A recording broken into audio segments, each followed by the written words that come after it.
1. You will hear two students discussing a project on international festivals with their tutor. First, to look at questions 1 to 5.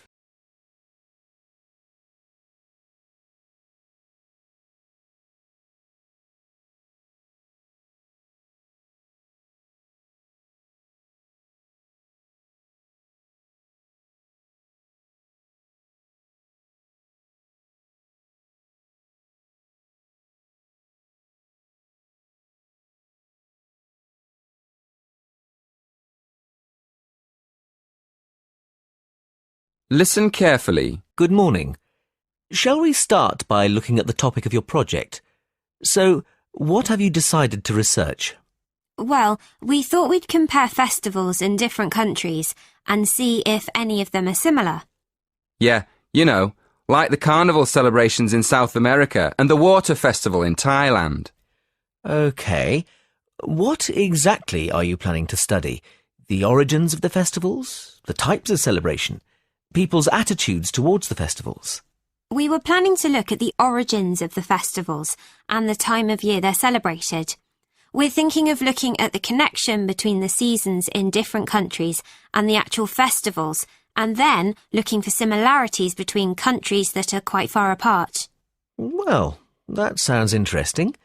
Did you say you've already started researching into the carnival? Yes. We've already found a connection between the carnival and the seasons.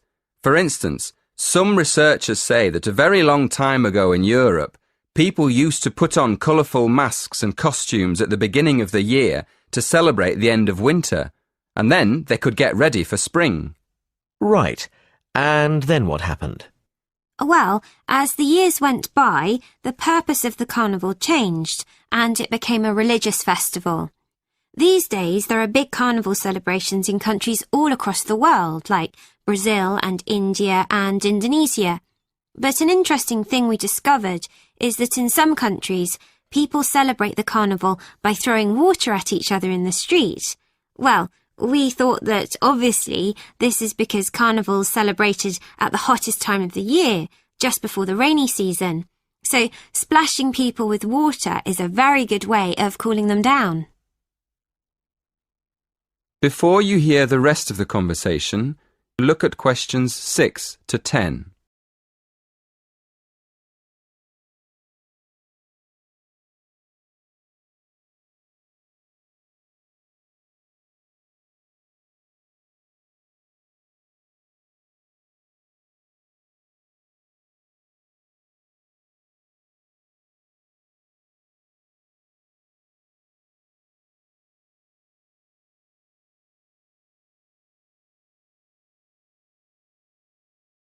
Now listen and answer questions 6 to 10.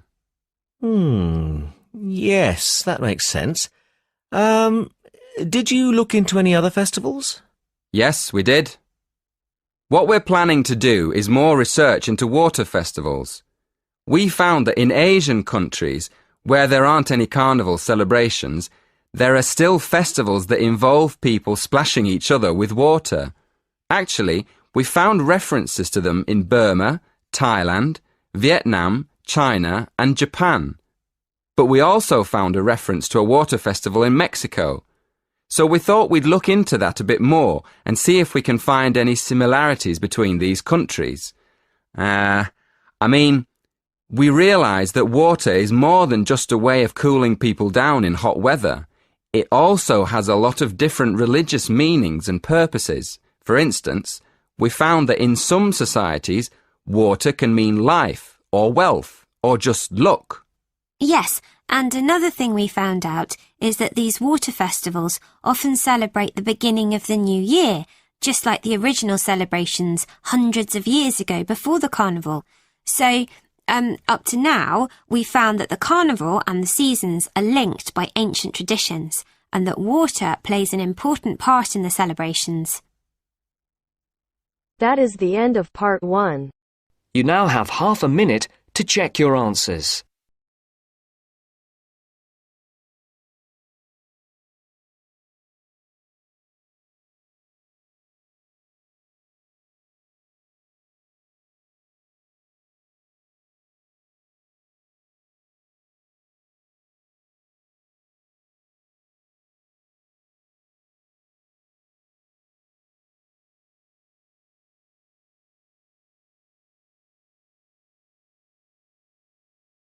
Now turns to Part 2.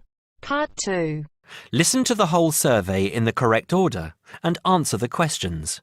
First, look at questions 11 to 14.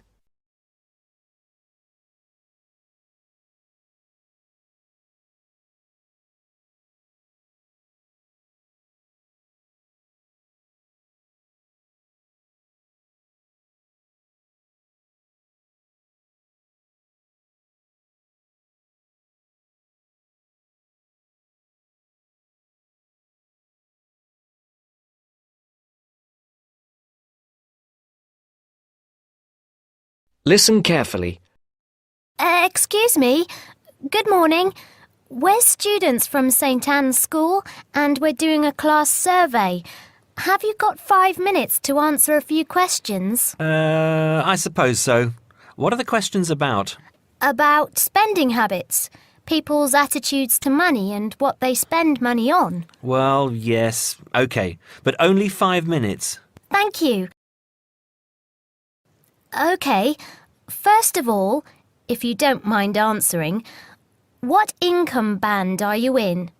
You just need to say low, average or high. Oh, that's difficult to say. I don't know how much everyone else makes. I'm certainly not poor, but I'm not rich either. Certainly not after I've paid all my bills. Shall we say in the middle then? Yes, I think so. And how much money do you feel you have to spend? You said that you have to pay a lot of bills. Yes, I feel that I don't have very much. I earn quite good money, but it doesn't feel like that most of the time. I guess everyone would like to have a bit more money, though. OK, so what do you spend most of your money on? Well, most of it goes on monthly expenses. I've got a big mortgage on my house, and my children's school fees are very high. After I've paid for gas and electricity and water, and all the insurance on the house and my car, I don't have much left. I like taking my wife out to a nice restaurant once a month, but I don't very often buy clothes. Oh, and I collect radios. Old radios. That's my hobby. And how do you usually pay for the things you buy? I use my debit card for most things these days. I have 2 credit cards, but I don't like using them. I prefer to pay for things immediately. Otherwise, I feel I'm getting into debt. I pay my bills online or over the telephone. I usually have between £10 and £20 in cash with me to pay for emergencies, taxi fares and that kind of thing. Before the broadcast continues, look at questions 15 to 20.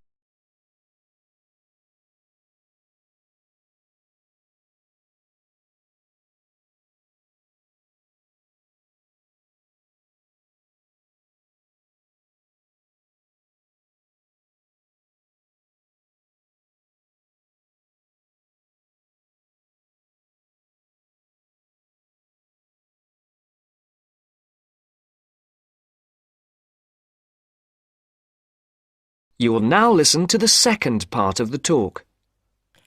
What do you think is good value for money? Not very much, to tell you the truth. Everything seems to cost more than it should these days. I think my telephone and internet broadband package is good value for money, though.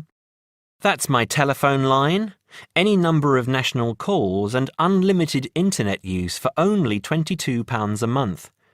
I think at least one member of my family is online for an hour or more every day. I think £22 is a very good deal. And what do you think is a waste of money?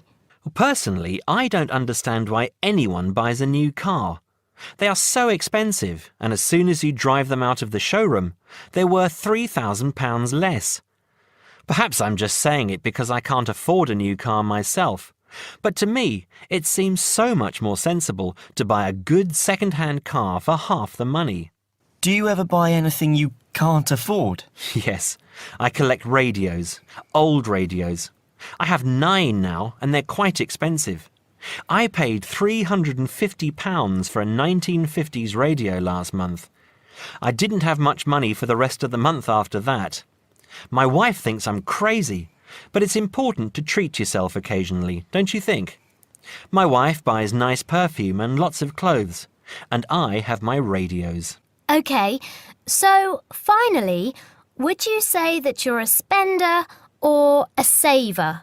Well, as I said, I don't really have much to save, but I guess I'm a saver rather than a spender. It's good to enjoy money if you have it, but you must save for a rainy day. You never know what will happen in the future. Thank you very much for talking to us. Have a nice day now. That is the end of part 2. You now have half a minute to check your answers.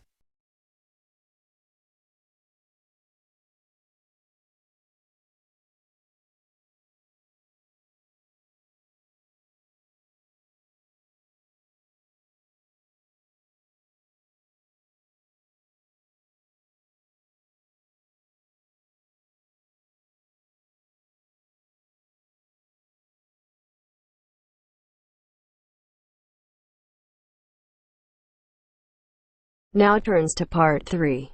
Part 3. You will hear 3 conversations. The first and the third between 2 students, and the second between a student and a clerk. First, you have some time to look at questions 21 to 25.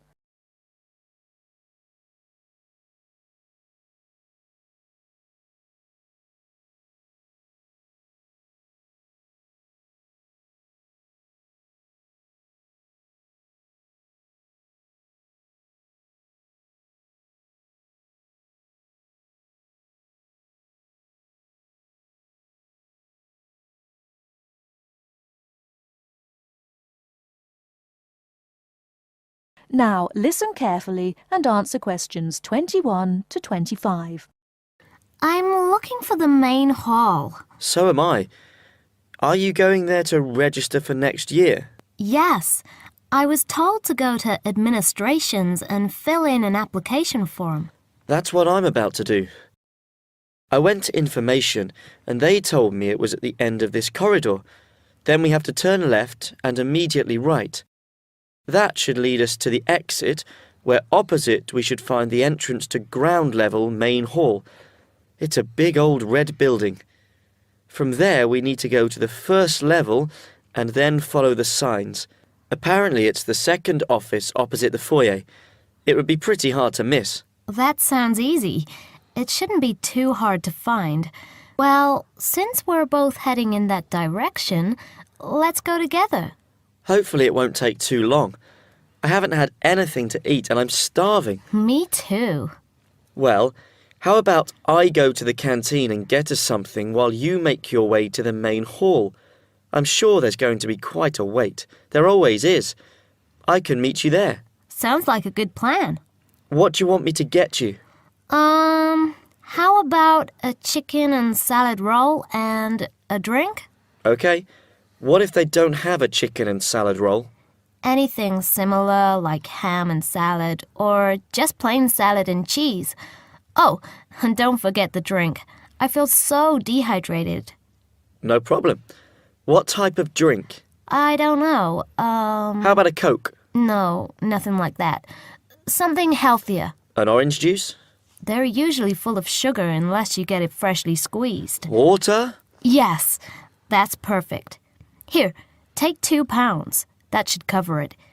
If it's more, I'll give it to you when you get back. I only have a 20, and you know that they get cranky if you give them large notes. Okay. See you in 5 minutes.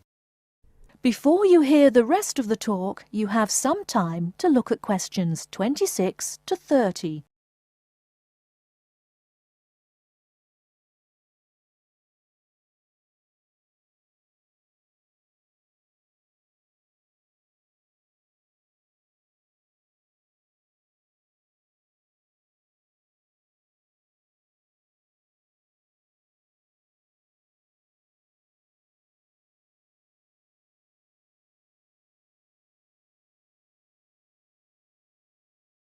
Now listen and answer questions 26 to 30. First year economics? I just have to fill out this form for our records. What's your name? Phoebe Payne. Can you spell that for me? Sure. Phoebe.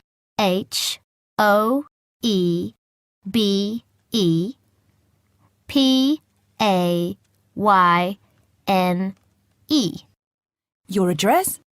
6 Wainwright Avenue. That's WAINRIGHT,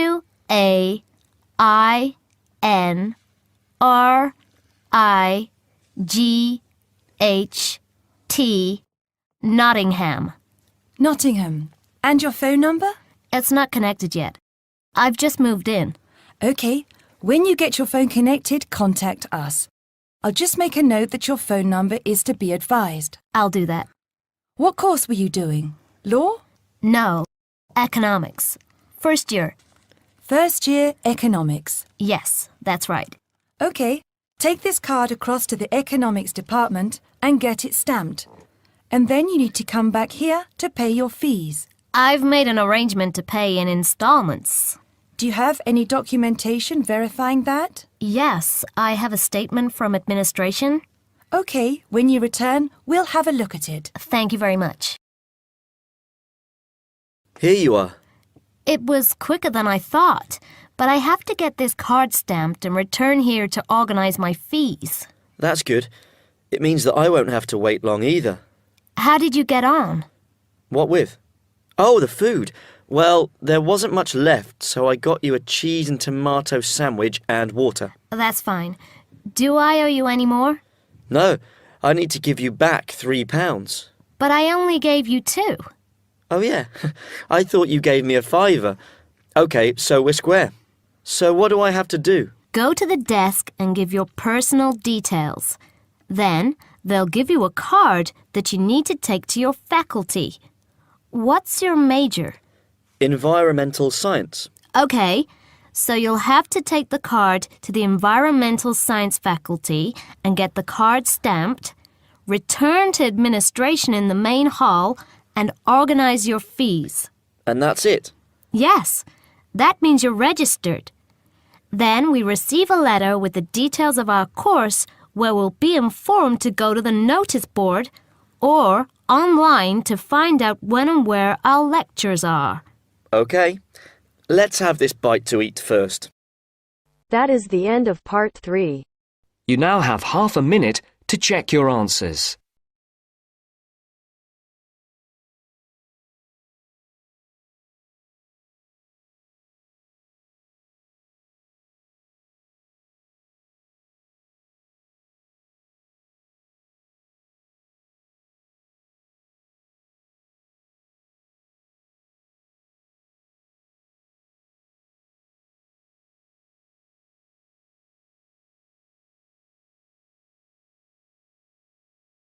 Now turns to part 4. Part 4. You are going to hear a conversation between 2 students about studying abroad. First, you have some time to look at questions 31 to 40.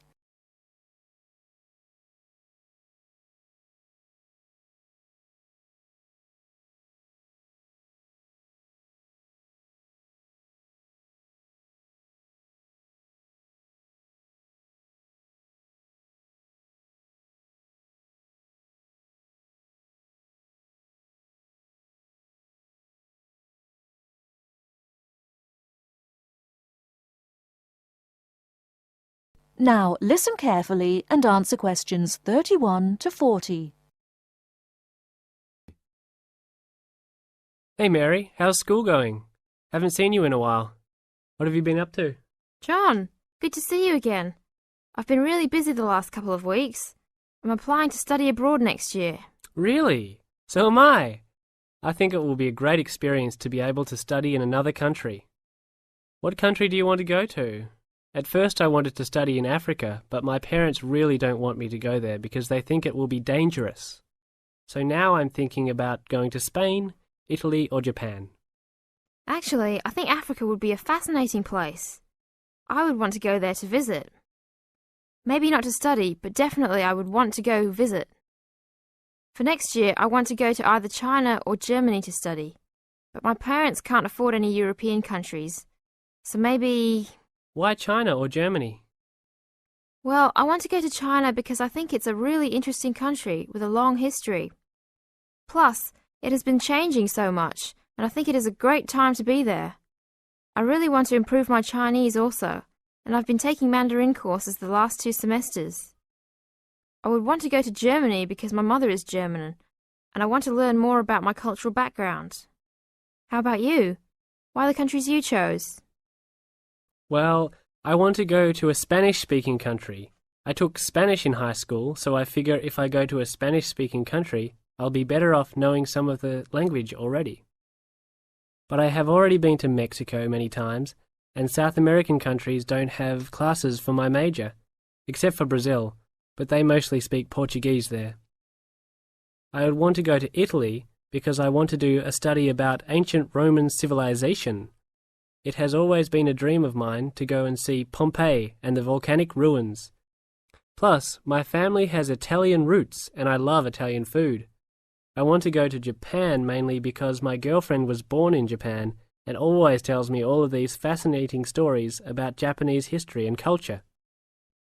I am a big fan of sumo wrestling also, so I've always wanted to see a sumo match in person.